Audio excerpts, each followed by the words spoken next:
Bismillah, alhamdulillah, wa salatu wa salam ala rasulillah, amma ba'd. So we left off kind of introducing a way of looking at evil, right?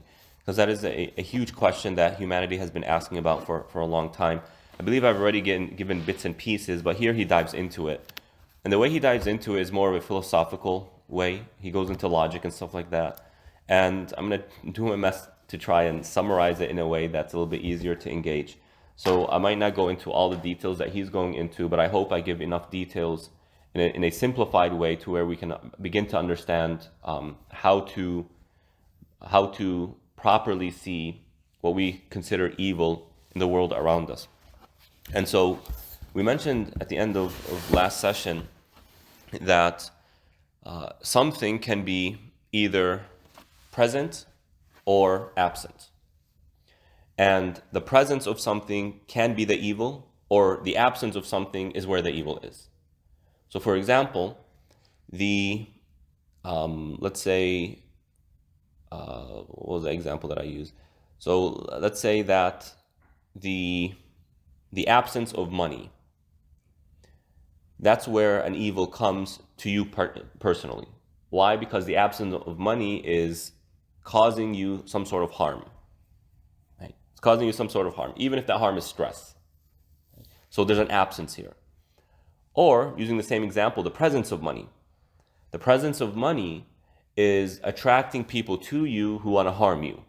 It's creating jealousy. Right? So it's the presence of money that's bringing the harm to you. In the second example. In the first example, it's the absence of money that's bringing you harm. And when we look at the amount of harm it's bringing you, we can say that it's pure harm. The only thing that's resulting in the presence of money is harm. No other good is coming about. Or we can say that it's bringing you some amount of harm. It could be a lot of harm, it could be, a decent amount of harm, or it could be little harm. So you see the spectrum here? So again, money, say you have money. A scenario where the presence of that money is bringing you nothing but harm. That's a possibility. Or the possibility is that there's some benefit in having this money. You use it for yourself, but it's bringing a lot of harm. And that harm outweighs the good that's coming. Right? Or it's equal. The amount of good I'm benefiting from the presence of money is equal to the amount of harm that's resulting. Or the harm is less than the good. I'm getting a lot of good out of the presence of this money, but a little bit of harm. So you have all these scenarios, and the same thing applies for the absence of something. The absence of something is bringing me pure evil, or more evil than good, or the good and evil are equal, or the evil is less than the good. So this is how Ibn Qayyim rahmatullah is kind of drawing this map in our minds, right? 2 categories, and under each category are 3 levels. And from there we say the following. There's no such thing as pure evil. There's no such thing as pure evil. Why? Well, there is no wisdom in something being pure evil. Right? Because what? We know that we mentioned before in many sessions ago that the only thing that comes from Allah is good. And if everything is created by Allah, then by default, it's for a reason. And that reason is good. So the most evil entity in existence is who? Iblis, Shaitan, right? Iblis. He's the most evil in existence. But Allah created Iblis. And Allah created Iblis for a good. He created him for a good. And Iblis made that dua to remain in existence, remain alive until the end of time. Allah has answered his dua. Right? We said Allah only does things that are good.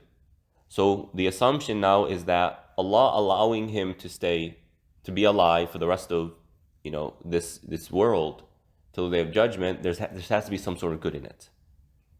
Right? So there's no such thing as pure evil, because there's no wisdom in pure evil, and therefore Allah does not decree it. Now, is Iblis he himself evil, pure evil? We can say yes. But Allah allowing him to remain alive, there's a lot of good that comes out of that. And when Allah created Iblis, He didn't create Iblis pure evil. Iblis chose that route, right? So again, there's no such thing as pure evil. You're left with these other two categories, where the evil and the good are equal. Right? But let's leave that one for now. Let's go to the last one, where the good outweighs the evil. The good outweighs the evil. Now, I believe I've already given this analogy. We, as human beings, accept the presence of a little bit of evil if that means a lot of good. We live our lives constantly like this. Right? So, for example, the most common example is as parents, you kind of wanted your kids to study, right? I've given you this analogy before. You wanted them to study. Well, as a result of their studying, not only do you have to stress yourself out, you have to drop them off to school, you have to pick them up from school, you have to stay behind their backs, constantly making sure that they're doing their homework, and they don't want to, they want to play games, and that's difficult enough. But on top of that, it stresses out the children. Now, some children, this is their hobby, they like to study. Most children are what? I don't want to do that. I just want to play. Right? That's naturally how children are supposed to be. And so we have to stress our kids out, kind of cautioning them, if you don't study, you're going to have a difficult life. And if you get bad grades, you're going to be grounded, and all that is stress. And they have to study. Now they feel the stress and the pressure for studying and what my grades and all of this stuff, and they have to sacrifice the other fun things that they could be doing, etc. There's a lot of harm that comes as a result of schooling, both on you as parents and on the children. Yet if a parent were to come and say, I want to relieve my children from all of these stresses and relieve myself from all of these stresses, so they're free to do whatever they want, what would we say about the choice and decision of that parent? Probably not the wisest, right? Based on the system that we live in. I mean, in the end, we live in a system. We can't break out of that. Right? It's not a wise decision. So the presence of a little bit of harm that results in a lot of good is justified. And so when Allah subhanahu wa ta'ala, He sent the messengers, He made with every messenger an evil person constantly harassing him. Right? وَكَذَلِكَ جَعَلْنَا لِكُلِّ نَبِيٍّ عَدُوًا شَيَاطِينَ الْإِنسِ وَالْجِنِّ. We made with every prophet shayateen who are hassling them. Right? Well, in the presence of those shayateen comes a lot of good. It opens the doors of jihad. It builds the doors of patience. It builds this trust in Allah subhanahu wa ta'ala. It helps a person go through experiences. And it builds their iman. So Allah allows that little bit of harm to occur because it results in a lot of good, and that's justified. Like we just said, if someone doesn't allow or kind of prevents that little bit of harm at the expense of a lot of good, then we would say that's not a wise decision. That Allah only does that which is wise, subhanahu min ilah. Right? So whether it's the presence of something or the absence of something, Allah subhanahu wa ta'ala will decree these things, allow them to happen. Why? Because there's a lot of good that comes with it. Now, when it comes to going back to the pure evil of Iblis, he himself might be pure evil, right? The answering of the dua that he made is wrong, is bad for him. But when you look at the broader thing, it's good for a lot of other people, for a lot of other reasons, right? Plus, the doors of good are always open and were meant to be open. And we can say that Allah allowed Iblis to live that long to give him the maximum amount of time for him to kind of, think to himself and repent for what he did. Right? Understanding, or maybe Allah subhanahu wa ta'ala saw Iblis as, he feels like he was pushed away or something like that. So Allah kind of gives him more room to recollect and to reconcile and to figure things out and repent. So your continued life is meant to give you more time to do that which is good. If he doesn't make the choice, that's on him. That doesn't go back to Allah subhanahu wa ta'ala.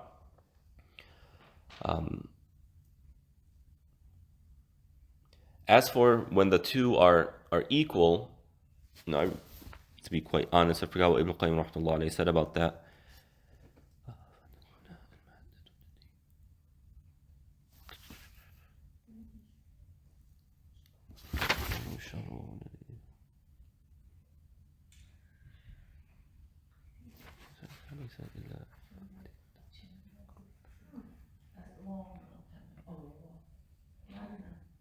Well, let's just say this. If the two are equal, right, they're equal as a result of the decisions of the individual. Right, so let's say a person has money, and that money is creating an equal amount of harm as it is good. And let's just say those harms that are coming to the person are, he uses that money to do haram things. He's enticed to do haram things. And it's bringing him people who are jealous and envious of him, and they're harming him. Right? So, is there a way where, or let's say this, that harm that's coming to him as a result of the envy, does he play a role in that?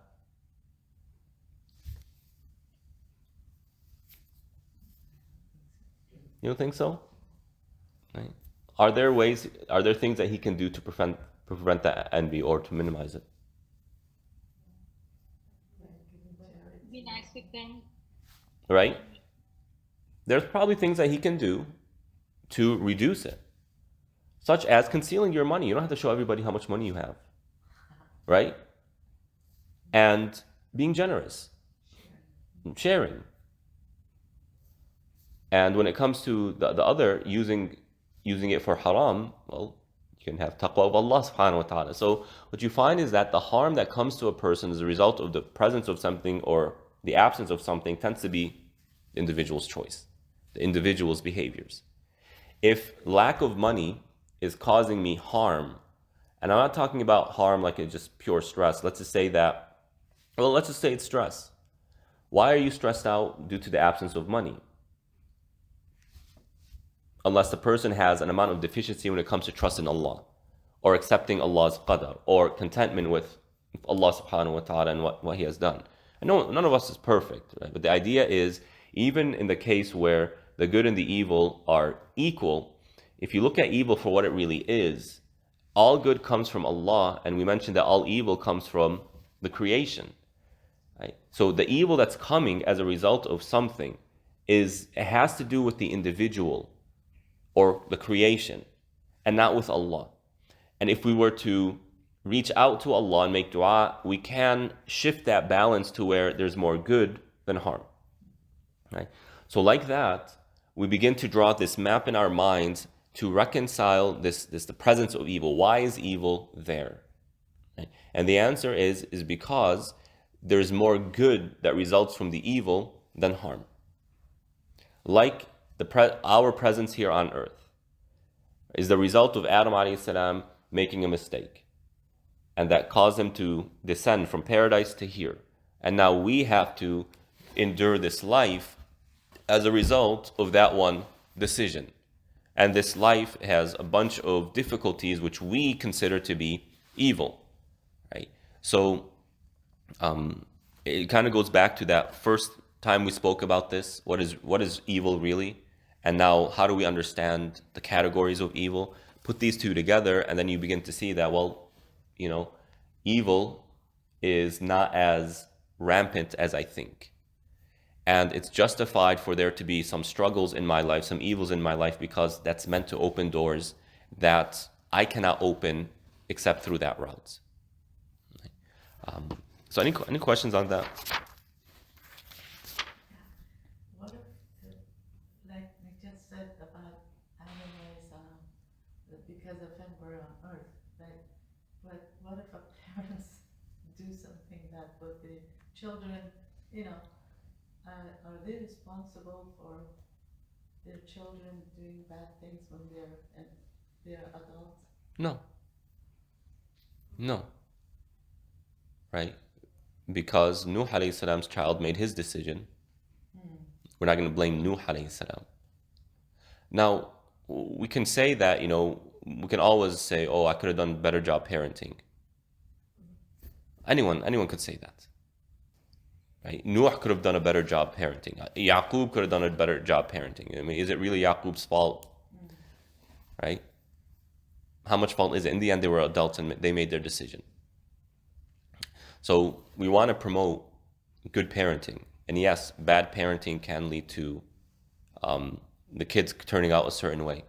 You know, the most common example in our cultures is the unfair treatment between children by the parents.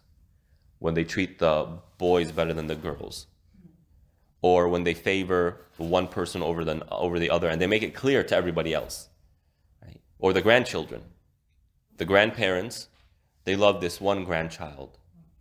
And they get a green card to do everything, a pass to do everything. And anything they do, they don't get into trouble.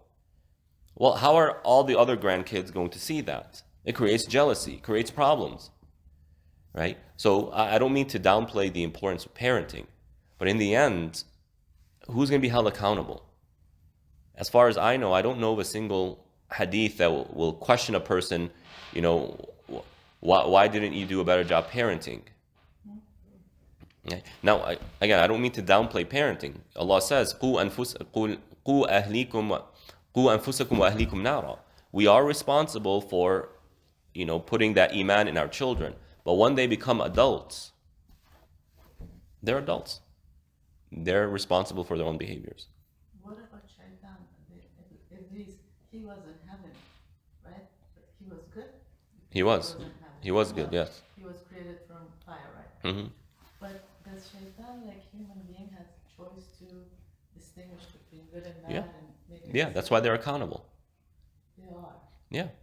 لَأَمْلَأَنَّ جَهَنَّمَ مِنَ الْجِنَّةِ وَالنَّاسِ أَجْمَعِينَ. Allah said He's gonna throw in hellfire from the jinn and humanity.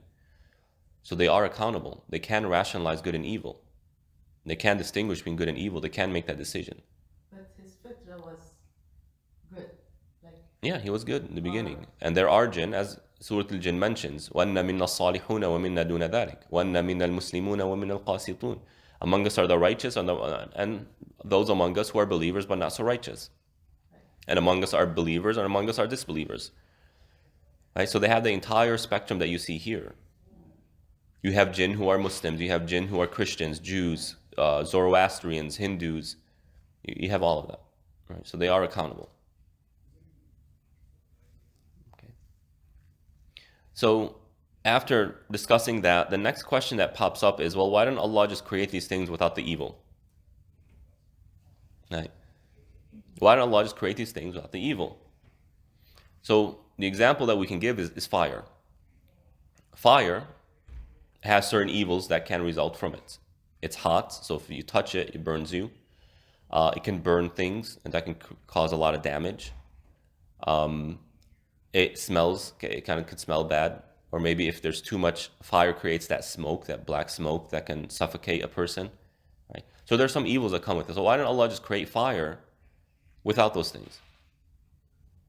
And the answer is as follows. Well, number one, remember, a lot of the good that are integral to our relationship with Allah results from the presence of evil.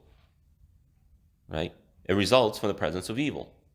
Like there was this one brother when I was college out in Illinois, in my undergrad. He was a revert to Islam. He actually converted when he was like 14, something like that. And then he came to college and he found the local masjid and just came in. He's a funny young man. We had like our group there at the masjid. We ordered pizza and we were eating pizza. And all of a sudden this guy comes in. I had no idea. We've never seen him before. And he starts eating with us. Right? So who's this guy? And this is back like the height of the war on terror and all that nonsense. And we're thinking, man, this guy's CIA, he's FBI, he's some sort of undercover and whatnot. No, he's just a brother. So anyway, we got to know him, and he's still a friend of mine. I'm still in contact with him. And what he would do is, out in that part of the world, it's very cold. And in wintertime, the heat would be on the masjid, and he would go to the air duct when the heat is coming out, and he'd go right next to it. When the heat is really high, that metal becomes hot, right? And he would go and sit right next to it. Like his face would be right in the air. I'm like, what are you doing? He said, I like to remind myself of hellfire. Mm-hmm. I like to remind myself of hellfire, right? So by making fire hot and burns, and it can burn you and what that can do to you, and we're afraid of it. It's meant to open that door of good of, okay, well, that's this fire. What about the fire of the afterlife? So it serves as a reminder, as Allah subhanahu wa ta'ala says in Surah Al-Waqi'ah, نَحْنُ جَعَلْنَاهَا تَذْكِرَةً وَمَتَاعًا لِلْمُقْوِينَ. We made it as a tadhkirah, as a reminder of the hellfire. Right? Also as mata'. So the first answer to that is, well, through those evils comes those other goods that we need. And without the fire being hot and the ability to burn, we lose that wisdom. Right? And therefore the benefit of that creation goes down. The second is, as the verse says, وَمَتَاعًا. There's good in it for you. What do we use fire for? For cooking.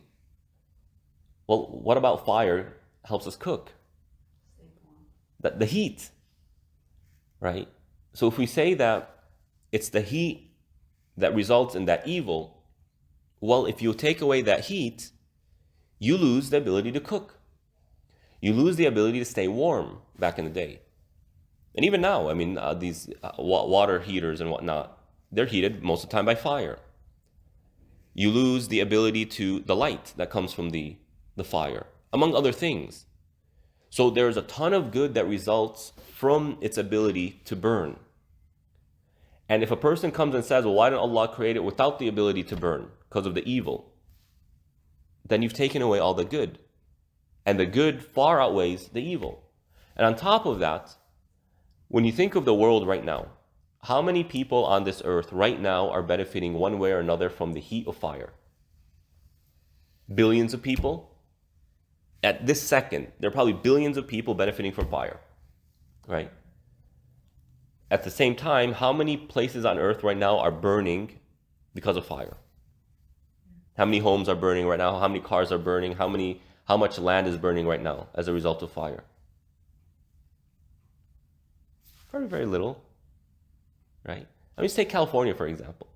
When we have a big wildfire, there are 38 million people living in the state. And there are 38 million people who are benefiting from fire on a daily basis. We have a wildfire maybe once a year. Last year we didn't have one, right? Alhamdulillah. Yeah, we have it. We did? Oh, out in Laguna, that's right. Anyway, you have one wildfire a year, or a few wildfires. But the rest of the year, without that heat, everybody misses out on those benefits. So you see what I'm saying here? Even with those bad properties, those evil events that happen, it's so small in comparison to the good that comes about, right? So fire is meant to be hot. That's its purpose. You take away the heat, it no longer plays its purpose, right? There is another type of light that is pure light without heat. It's nur. It's from the sun, right? Take a flashlight, for example. That has a purpose, but it serves a very limited purpose.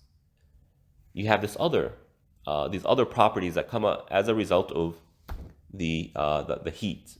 And you can do the same thing for everything else. Well, you can drown underwater. Okay. A lot of people die due to drowning.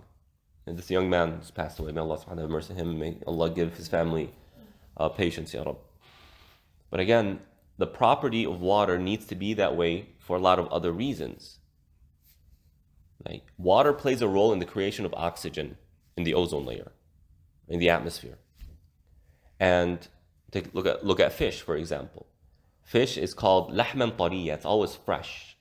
Well, because of the property of water. It has something to do with the water. They're constantly fresh. Even when they die, they stay fresh. And how many people benefit from seafood?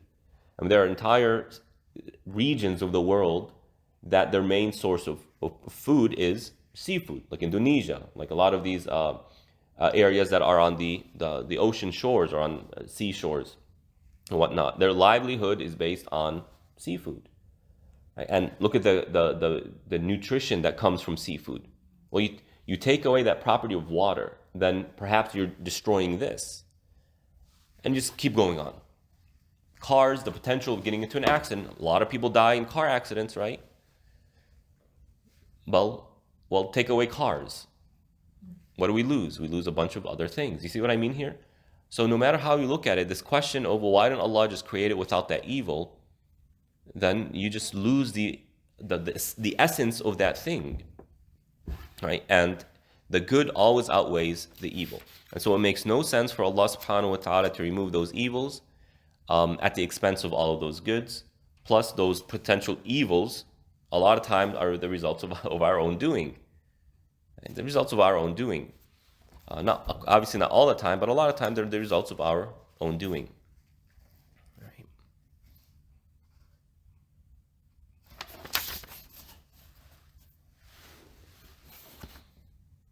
Isn't that because when there's evil or like natural disaster, you feel more closer to Allah when you're about to Exactly, right? Right? And it's not that we want these things to happen, but when they happen, other things arise as a result. Like, people are amazed, non-Muslims are amazed at how much money Muslims gathered in such a short period of time for the earthquake relief. That's not the only example. There's always these examples, right? So there's always a lot of good that ends up resulting. Even for those who are victims of the earthquake, I've explained how that becomes a source of good for them, whether they died as a result, so they're a category of martyrdom, or they were affected by it, so that's expiation of sins, or raising their ranks, giving them more good deeds. In the afterlife, that's always better. When someone stands in front of Allah, right, they're not going to say, oh Allah, why did you let this happen to me? When they see the good that resulted, the reward that they get out of that, they're not going to say, oh man, I wish that didn't happen, right? So anything that is from Allah is good. The evil is always when Allah is absent from something, and then we categorize how evil could be pure evil versus equal evil versus less evil than good. Anyway, so with that, we start entering into the concept of, well, what about us? See, we were created with a fitrah, a natural state. فِطْرَةَ اللَّهِ الَّتِي فَطَرَ النَّاسَ عَلَيْهَا. The fitrah, the natural state of the human being which Allah created the human being with. What is the fitrah? The fitrah essentially is this internal wiring of the human being to have this natural curiosity in a higher being and in ethical behaviors, right? So every single human being is born with this wiring that there is a higher being and I should have a relationship with that higher being, without necessarily giving the details of who that higher being is. A person isn't just going to be born and know exactly who Allah is. The Prophet ﷺ, before becoming a prophet, had the purest fitrah that someone who wasn't given revelation or someone who didn't learn from revelation could possibly have. Yet, despite that, Allah subhanahu wa ta'ala told the Prophet, مَا كُنْتَ تَدْرِي مَا الْكِتَابُ وَالْإِيمَانِ. You weren't aware of what Iman is. Right? Why? You didn't have access to it. So, but the Prophet ﷺ would always go and worship Allah alone. That's the purity of the fitrah. Also, part of the fitrah is this natural, a basic understanding of morality, that there's right and there's wrong. You don't need to convince a child or a human being that murder is wrong. We know it. You don't need to convince them that stealing is wrong. People know it. You don't need to convince them that lying is not good. People know it. You don't need to convince them that honesty is noble. They know this. Charity, they know this, right? What happens is the environment corrupts that fitrah. As the Prophet says, فَأَبَوَاهُ يُهَوِّدَانِهِ أَوْ يُنَصِّرَانِهِ أَوْ يُمَجِّسَانِهِ. The parents, they interject and they taint that fitrah by, teaching them Christianity or teaching them Judaism or Zoroastrianism, things that dilute this concept of the higher being or gives a concept of the higher being that's incorrect. Okay? So Ibn Qayyim now comes in and says, he talks about, well, how does a person lose that perfect state? And he says, كمال العبد وصلاحه يتخلف عنه من إحدى جهتين. There, one of two things or both happens that results in this person losing that high status that they were created with. إما أن تكون طبيعته يابسة قاسية غير لينة ولا منقادة ولا قابلة لما به كماله وفلاحه وإما أن تكون لينة منقادة سلسة القيادة لكنها غير ثابتة على ذلك. The way he approaches it is more from like a psychological lens. What happens to an individual is one of two things or both. One, they're not easily influenced, right? They don't like to follow. They like to do their own thing. And as a result of that, when someone comes and says, follow the Prophet, I don't like this whole thing of following other people. Okay? Or when someone comes and says, hey, this is better, it's hard to convince them. That's just their personality type. So they have a type of personality that isn't easily influenced, right?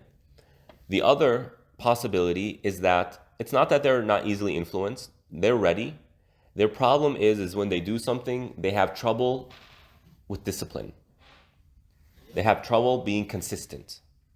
Like the person who starts praying and stops. They start going to the masjid and then they stop.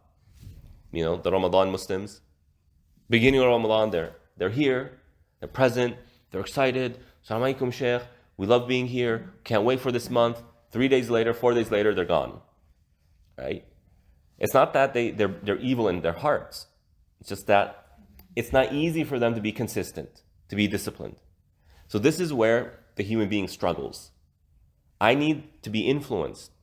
When we read the Quran, are we influenced? Does it shake our hearts? Does it increase our iman? For most of us these days, the answer is no. Right? That's coming from us. Or it's difficult for us to be disciplined. And we see the young ones today. They can't hold a job for more than 5 days. That's scary. Right? That is scary. How are they going to retain 5 daily prayers, for the rest of life? How are they going to be consistent in doing acts of good deeds if they can't be consistent elsewhere? They have to go back to something that goes back to themselves.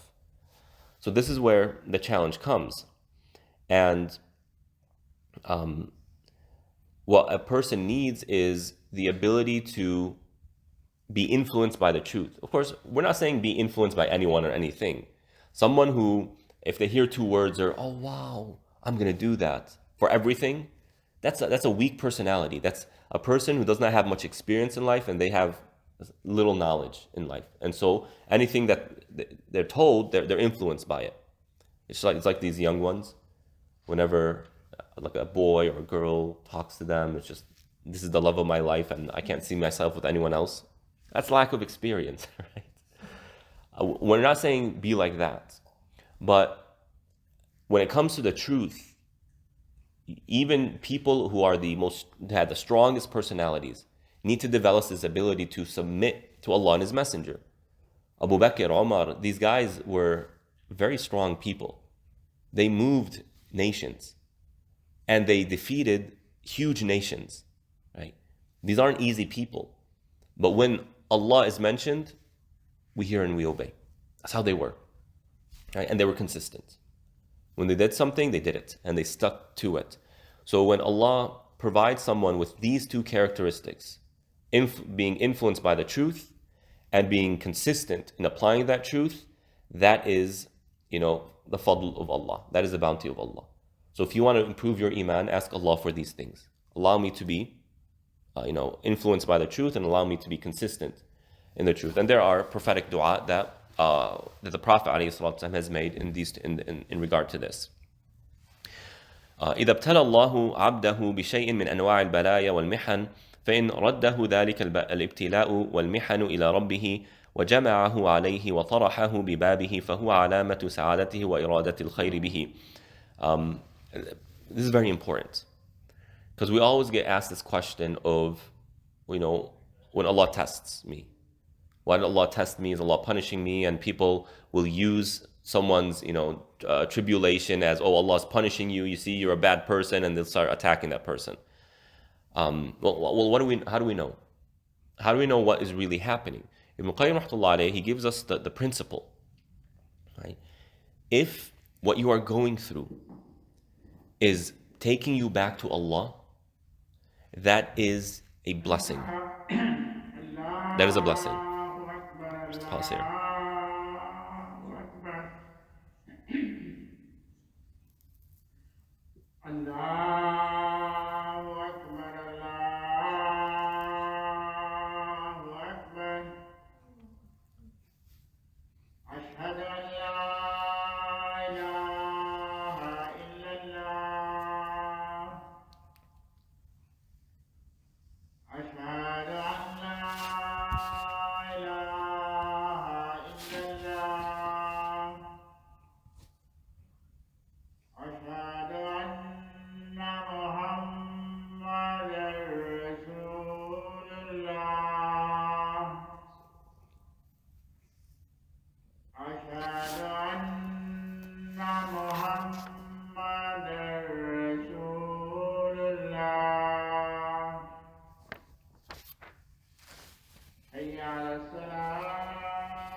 So if the test is causing you to go to Allah, such as increasing your salah, making more dua, making more dhikr of Allah subhanahu wa ta'ala, putting your trust in Allah, then that test is serving as something to raise your ranks.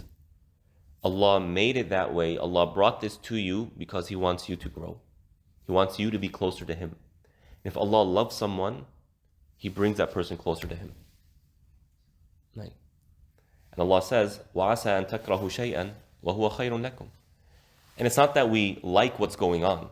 Right? You might despise it just because, well, it hurts. No one wants that to happen. But in the end, if it's bringing you closer to Allah subhanahu wa ta'ala, then that pain is justified. It makes sense. Again, we human beings function this way. All the hard work that you do and the things that you do to you bore yourself with, or you pressure yourself with, or you stress yourself out with, you don't like doing that, but you do it because it brings about something good, or else you wouldn't be doing it. Right? So we human beings, we accept this reality, and so Allah subhanahu wa ta'ala will send us tests. If our response to that test is these things that I mentioned, it brings us closer to Allah, then it's a test, yeah, but it's a test that's meant to make you grow, right? To increase your rank. If it's the opposite, on the other hand, if the person being tested is now going to the creation, going to other people for help instead of Allah, if it's causing a fissure or a friction between them and Allah, they start questioning Allah, they start having bad thoughts of Allah, bad opinion of Allah subhanahu wa ta'ala, then that person is suffering in terms of iman. They're not in a good state. Right? So we need to accept this reality that our purpose is to be in the afterlife. We were created to be in the afterlife. And our role here in this life is to build our knowledge of who Allah is, to get to know Him, and to build that currency for our afterlife, to build our place in the afterlife. A lot of that we will do independently through our good deeds. But also a lot of that is going to come as a result of the difficulties in life. Because it's those difficulties that open the doors of patience, of tawakkul, of having a good opinion of Allah, of dua, of dhikr of Allah, of salah, of a lot of good deeds that are only open when these difficulties come about. Yes, we don't like it, it hurts, but the good that comes out of it is far more. Now, next we get into a very beautiful section of the book. It's called How People Observe Sins and How They Observe Sins. When someone does a sin, how do they interpret that? A good thing? Did you say a good thing? No. What is it? I say guilty. Guilty. All right. Guilty. All right. I thought you said a good thing. How people view it. So when you do a sin, what's going on in your mind? That says a lot about what your state is. And there's a lot to say in that regard. We'll start that next time بإذن الله تعالى. وصلى الله على نبينا محمد وعلى آله وأصحابه أجمعين والسلام عليكم ورحمة الله.